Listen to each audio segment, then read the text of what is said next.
Audio Jungle.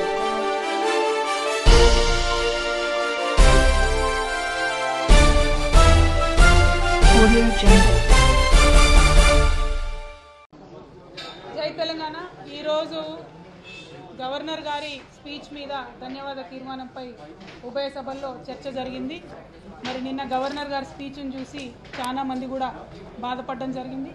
గత 2 సార్లు ప్రభుత్వంలో ప్రజలు ఓట్లేస్తేనే భారీ మెజార్టీతో గెలిచినటువంటి ప్రభుత్వాల మీద విపరీతమైనటువంటి వ్యాఖ్యలు గవర్నర్ ప్రసంగంలో చేయడం అందరినీ కూడా బాధించింది. అల్టిమేట్గా ఒకసారి అధికారం ఉంటుంది, ఒకసారి అధికారం పోతుంది, విషయం అది కాదు. కాకపోతే ఎప్పుడు ఏ ప్రభుత్వాలు ఎన్నుకోబడినా కూడా అవి ప్రజల చేతనే ఎన్నుకోబడతాయి. కాబట్టి ప్రజల చేత ఎన్నుకోబడినటువంటి ప్రభుత్వాలను నిరంకుశ ప్రభుత్వాలుగా, నిర్బంధ ప్రభుత్వాలుగా రకరకాలుగా దూషించేటటువంటి ప్రయత్నం గవర్నర్ ప్రసంగంలో జరిగింది. అందరం కూడా అభ్యంతరం తీసుకున్నాం. మరి అందుకే ఇవాళ శాసన మండలిలో గవర్నర్ ప్రసంగానికి ఒక అమెండ్మెంట్ కూడా ఇచ్చి మరి ఆ పదాలు తొలగించాలని కోరడం జరిగింది. ఎందుకంటే అది గవర్నమెంట్ని నిర్వచించేటటువంటి క్రమంలో తెలంగాణ ప్రజల యొక్క మ్యాండేట్ని అవమానపరిచినట్టుగా ఉంది. కాబట్టి ఆ అమెండ్మెంట్ని ఇవ్వడం జరిగింది.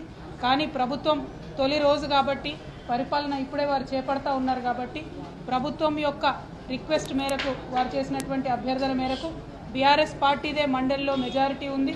మేము గట్టిగా అనుకుంటే ఓటింగ్లో అమెండ్మెంట్ తీసుకొని రావచ్చు కౌన్సిల్లో.